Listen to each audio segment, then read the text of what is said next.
Há mais de 2000 anos, um evento extraordinário abalou os fundamentos da fé: a crucificação e a ressurreição de Jesus Cristo. Mas você sabia que Jesus não foi sepultado?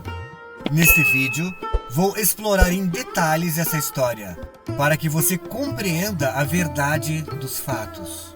Sim, é a mais pura verdade. Jesus não foi sepultado. Nas suas caminhadas, Jesus sempre era seguido por dezenas de pessoas. Era normal as pessoas seguirem aqueles que eles julgavam como sendo sábios, mestres, enfim, quem tinha uma palavra que lhe trouxesse conforto para a alma. Importante lembrar que naquela época era o mestre quem convidava aquele a quem iria segui-lo de perto, fazendo parte de um seleto grupo de escolhidos. E aquele que era escolhido se tornava então um privilegiado. Mas vejamos que interessante o que diz o Evangelho de Lucas. Lucas 9, 52 até o 62. E mandou mensageiros adiante de si, e indo eles, entraram numa aldeia de samaritanos, para que lhe preparassem pousada. Mas não o receberam, porque o seu aspecto era como de quem ia até Jerusalém. E os seus discípulos, Tiago e João, vendo isso, disseram: Senhor, queres que digamos que desça fogo dos céus e os consuma, como Elias também fez? Voltando-se, porém, repreendeu-os e disse: Vós não sabeis de que espírito sois? Porque o Filho do Homem não veio para destruir as almas dos homens, mas para salvá-las. E foram então para outra aldeia. E aconteceu que, indo eles pelo caminho, lhe disse um: Senhor, seguir-te-ei para onde quer que fores. E disse-lhe Jesus: As raposas têm covis, e as aves do céu têm ninhos, mas o Filho do Homem não tem onde reclinar a cabeça. E disse a outro: Segue-me. Mas ele respondeu: Senhor, deixa que primeiro eu vá sepultar meu pai. Mas Jesus lhe observou: Deixa os mortos ou enterrar os seus mortos, porém tu vais e anunciais o reino de Deus. Disse também outro: Senhor, eu te seguirei, mas deixa-me despedir primeiro dos que estão em minha casa. E Jesus lhe disse: Ninguém que lança a mão do arado e olha para trás é apto para o reino de Deus. Vejamos alguns detalhes. À primeira vista, parece que Jesus está sendo ríspido e até desrespeitador das escolhas e até mesmo da dor de outras pessoas. Mas vamos tentar compreender os fatos. E disse-lhe Jesus: As raposas têm covis e as aves do céu ninhos, mas o Filho do Homem não tem onde reclinar a cabeça. Aqui ele se refere às raposas, fazendo analogia aos políticos e poderosos da época, com certeza falando da família dos Herodes, também chamados de raposas, que roubavam e extorquiam e se prevaleciam sobre o povo. E quando ele diz sobre as aves do céu, faz referência aos romanos, que tinham como logomarca a águia romana. É como se Jesus tivesse olhado para ele e dito: Se pensas que comigo terá apenas conforto, não será assim, pois há muito trabalho a ser realizado. E o outro diz: Deixa primeiro eu me despedir do que estão em minha casa. E recebe de Jesus também uma resposta dura, dizendo: Ninguém que lança a mão do arado e olha para trás é apto para o reino de Deus. Novamente, Jesus tem uma fala aparentemente ríspida. Mas vejamos, o arado naquela época era um ato totalmente artesanal, onde animais como, por exemplo, bois, eram guiados por homens atentos, focados no ponto de chegada, mantendo a vala ou rego sempre em linha contínua, a fim de lançar a semente e manter a plantação alinhada. Qualquer desvio ou falta de atenção, o arado ficaria todo torto. A resposta de Jesus para essa pessoa é: Se queres me seguir, venha já e não se desvie da retidão do meu caminho. O ensinamento aqui é direto.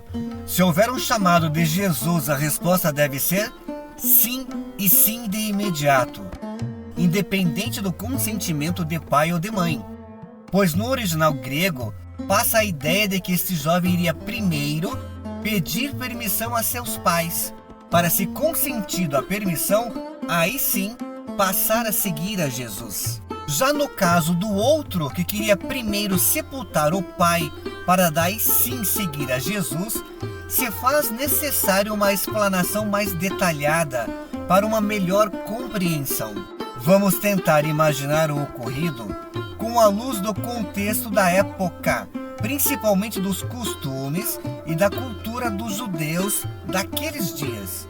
Afinal de contas, Jesus Cristo era judeu, cumpria as práticas da época e, logicamente, convivia com eles.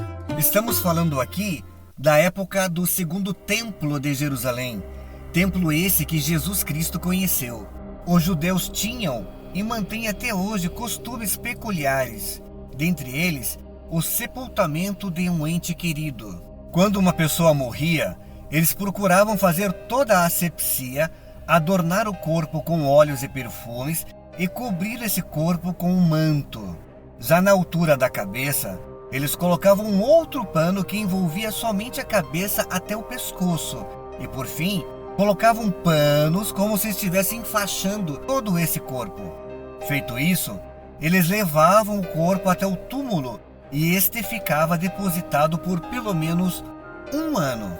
Quando esse prazo se cumpria, o filho mais velho ia até o túmulo, adentrava, retirava os ossos e os colocava numa caixa, normalmente uma caixa de pedras, e esta caixa permanecia dentro do túmulo. Somente após esse rito é que havia de fato ocorrido o devido sepultamento. E neste caso, o túmulo então estava pronto para o recebimento de um outro corpo. Agora sim, é possível ter uma compreensão das respostas dadas por Jesus e também já começar a entender porque ele não foi sepultado. Voltemos ao jovem que queria primeiro sepultar o pai para depois seguir a Jesus Cristo.